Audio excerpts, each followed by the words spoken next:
Bienvenida, bienvenido a esta inmersión en unas de las ideas más complejas del pensamiento contemporáneo, Y más provocadoras, diría yo. sin duda. Hoy vamos a usar dos frases, que a primera vista suenan casi absurdas, del psicoanalista Jacques Lacan. Van a ser como una llave para abrir una idea muy radical. La idea de que esa noción tan arraigada de la media naranja, de la pareja perfecta, es, desde el punto de vista de nuestro inconsciente, un imposible estructural. Exacto. Y lo interesante es que vamos a explorar cómo esa imperfección, esa falta, es paradójicamente lo que abre el campo para que algo como el amor pueda siquiera inventarse. Es un punto de partida que lo cambia todo. Totalmente. Las frases son, no hay relación sexual y la mujer no existe. Suenan a titular sensacionalista. Ah, que sí. Casi un chiste malo. Pero hoy, con la ayuda de un texto de Hernando Bernal que rastrea estas ideas hasta el propio Sigmund Freud, nuestro objetivo es seguir ese rastro de migas de pan lógico que lleva a estas conclusiones. Y es importante aclararlo desde ya, ¿no? Por favor. No vamos a debatir si la gente tiene sexo o si las mujeres existen en la realidad. Por supuesto que no. Se trata de entender una teoría sobre los límites del lenguaje que nos habita por dentro y cómo esos límites dan forma a nuestros deseos, a nuestras relaciones. Es un viaje a la sala de máquinas del inconsciente, como decíamos. Exacto. Y para entender el motor que Lacan describe, pues primero hay que mirar los planos que dibujó Freud. Pues vamos directos a esos planos entonces. El texto de Bernal nos recuerda algo que, más o menos todos sabemos. Freud descubrió que los síntomas de sus pacientes, esa ansiedad, esas fobias, no eran tonterías. Claro. Tenían un sentido, y ese sentido era casi siempre de naturaleza sexual, una especie de satisfacción extraña, sustitutiva. Una forma que encontraba el deseo para decir aquí estoy, pero de forma cifrada, como un mensaje en código para que la conciencia no lo pille. Justo, pero aquí es donde la cosa se complica.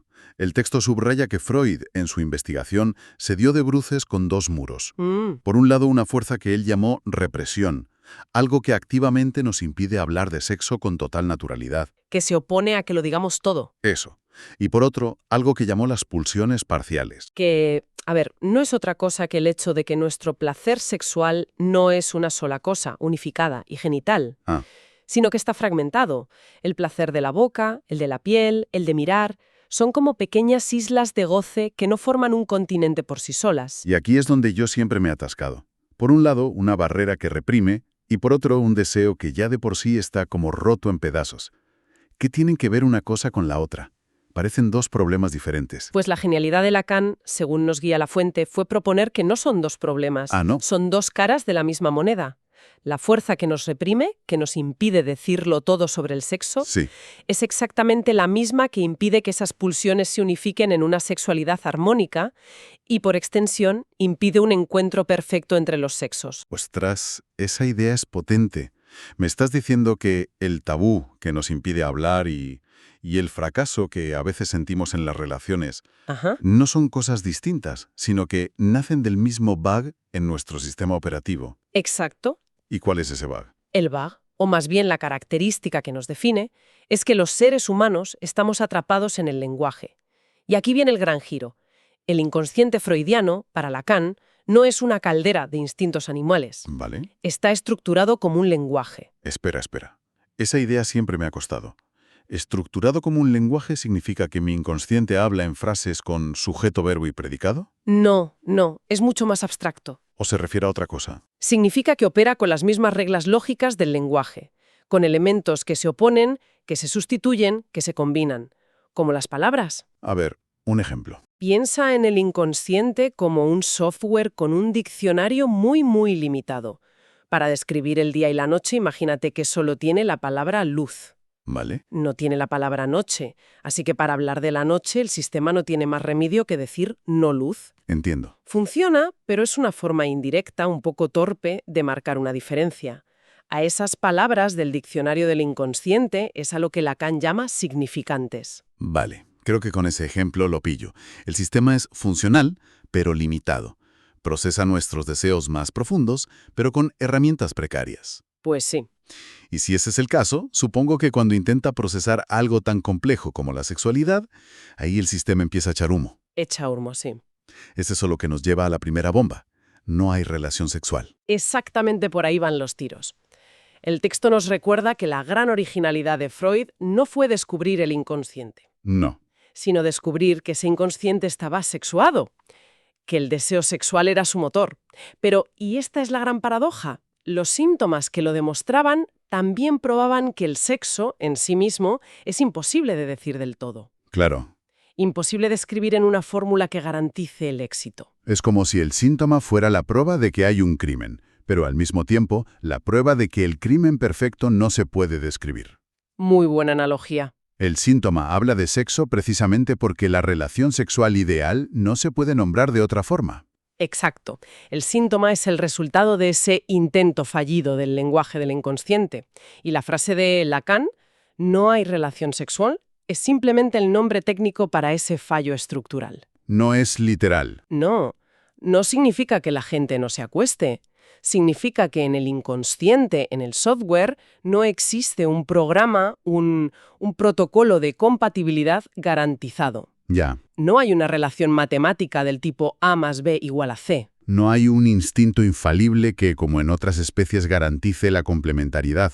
Nosotros tenemos que apañárnoslas con el lenguaje. Y el lenguaje no da abasto. Claro. Precisamente. Y la fuente lo clava citando a otro autor, a Posada, que dice: la verbalización del sexo, como un lugar vacío, da cuenta de que en el inconsciente hay algo que no se inscribe. Hay un hueco. Un agujero en el programa. El lenguaje del inconsciente no puede escribirlo. Párate ahí, porque esa es la clave. Algo que no se inscribe. Usando tu metáfora del diccionario limitado, ¿qué es lo que sí está en ese diccionario del inconsciente y qué es lo que falta? Aquí llegamos al corazón del argumento. Para el inconsciente, que opera con esos significantes, con su diccionario limitado, solo hay un significante, una sola palabra para pensar la diferencia sexual. Y esa palabra simbólica es el falo. Un momento, porque aquí es donde mucha gente desconecta y con razón. Suena increíblemente falocéntrico. Sí. Como si toda la teoría estuviera construida desde una perspectiva masculina. ¿Cómo responde el psicoanálisis a esa crítica que es bastante obvia? Es la crítica más común y es fundamental abordarla.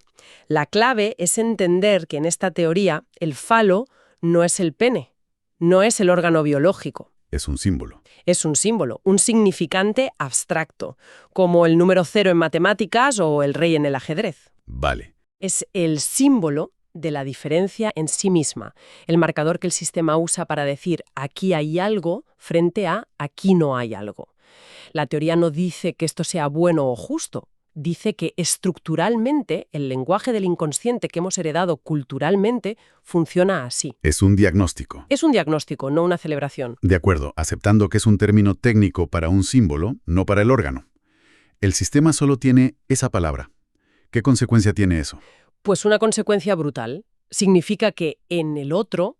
El otro con mayúsculas. Sí, es un concepto complejo, pero para entendernos, pensemos en él como el universo entero de todas las palabras, ideas y reglas culturales en las que nacemos. Espera, para aterrizarlo, sería como las reglas del ajedrez, que existen antes de que te sientes a la mesa y definen lo que es posible y lo que no. Pero Falta algo. falta la palabra específica, el significante, para nombrar e inscribir positivamente al otro sexo. O sea, El sistema operativo del inconsciente tiene un programa para definir un polo de la diferencia, pero para el otro polo no tiene un programa específico. solo puede definirlo. Solo puede definirlo por su diferencia con el primero, como en el ejemplo de luz y no luz. Vale, lo pillo.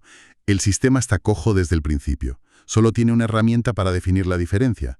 Y si eso es así, me imagino que la parte que no tiene una palabra propia queda en una posición muy extraña, casi indefinible. ¿Es de ahí de donde sale la bomba de la mujer no existe? Es la consecuencia lógica e inevitable dentro de este sistema. Si la mujer es el término que usamos para representar simbólicamente a ese otro sexo, Sí. y para ese otro sexo no hay un significante propio en el diccionario del inconsciente, Entonces, desde la estricta lógica de ese sistema, la mujer, como concepto universal y definible, no se puede escribir. No existe como significante. a ver si lo he entendido bien. No está diciendo que no existan las mujeres, No, por supuesto que no. las personas de carne y hueso con sus experiencias. Claro. Está diciendo que el concepto abstracto de la mujer, con mayúsculas, como una esencia universal que el lenguaje del inconsciente pueda capturar y definir de una vez por todas, Ajá. no tiene un símbolo propio, queda fuera del sistema. Has dado en el clavo. Exactamente eso. El inconsciente puede registrar a mujeres una por una en su infinita singularidad, pero no puede formular una definición universal y cerrada de la mujer porque le falta la herramienta. Le falta el significante. Le falta el significante.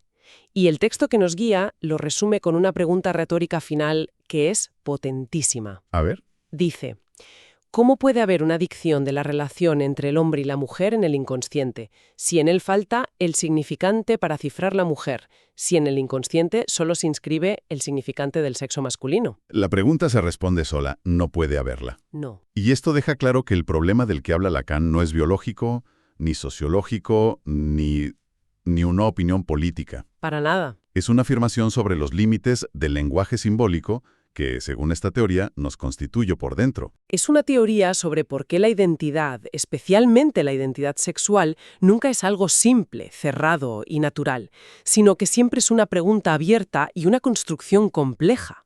Entonces, recapitulemos el viaje. Partimos de que nuestro inconsciente funciona como un lenguaje, pero con un bug fundamental. Un lenguaje asimétrico incompleto, sí. Solo tiene un significante, el falo, para pensar la diferencia sexual. Como primera consecuencia, no puede escribir una fórmula que garantice una relación armónica. De ahí el no hay relación sexual. Y como segunda consecuencia, el polo de esa diferencia que no tiene significante propio, la mujer, como concepto universal, no puede ser definido por el sistema. De ahí que, para el inconsciente, la mujer no existe. Si esto es así, ¿qué hacemos con esto en la vida real? Pues la implicación es enorme. Dinamita por completo la idea de que la relación entre los sexos es algo natural. Instintivo. O que deba funcionar por defecto. Acaba con el mito de la complementariedad, de la llave y la cerradura, que están predestinadas a encajar. Porque los planos de la cerradura, por así decirlo, están incompletos en nuestro sistema interno. Eso es. Y esto significa que cada relación es algo que se debe inventar desde cero. No hay un manual. Se tiene que construir, no con un manual de instrucciones que no existe, sino con otras cosas. Con la palabra, con el deseo, con el amor, con los malentendidos, los fracasos, los reintentos. Siempre será una construcción sobre esa falta fundamental, un puente que se tiende sobre un vacío. Es curioso, eso me recuerda a las parejas que llevan juntas 50 años. Cuando les preguntan el secreto, nunca dicen por qué éramos perfectos el uno para el otro. Nunca. Siempre dicen cosas como paciencia, trabajo diario, perdonarnos mucho, reinventarnos. En el fondo, sin saber nada de Lacan, están describiendo esa invención, esa construcción constante sobre un vacío, no un encaje perfecto que vino de fábrica. Es que esa es la experiencia humana. La teoría solo intenta ponerle nombre a esa experiencia. Quita el peso de tener que responder a un ideal de perfección que, estructuralmente, es inexistente. Libera. Libera. Y al hacerlo, abre el campo a la invención singular, única e irrepetible de cada pareja, de cada encuentro. Le da un valor inmenso a esa construcción artesanal. Es una visión que, por un lado, puede parecer pesimista, porque nos dice que partimos de un desencuentro. Sí, al principio puede sonar así. Pero por otro, es profundamente optimista y liberadora. Nos dice que cada relación es una creación. Una obra de arte única. Y que el amor no es encontrar a la pieza que te completa. Sino el trabajo de construir algo nuevo con alguien que, como tú, también está incompleto. Todo esto, que se basa en la idea de que el lenguaje que nos estructura es incapaz de decirlo todo, nos deja con una pregunta flotando en el aire. A ver. Si este agujero simbólico, esta falta de una palabra definitiva, define algo tan central como la relación entre los sexos, ¿qué otras grandes aspiraciones de nuestra vida? Pensemos en la justicia con mayúsculas, la verdad absoluta, la felicidad total. ¿Son también en el fondo nombres que le damos a un vacío? ¿Ideales imposibles de simbolizar por completo? Y que precisamente por eso nos pasamos la vida intentando una y otra vez inventar y construir.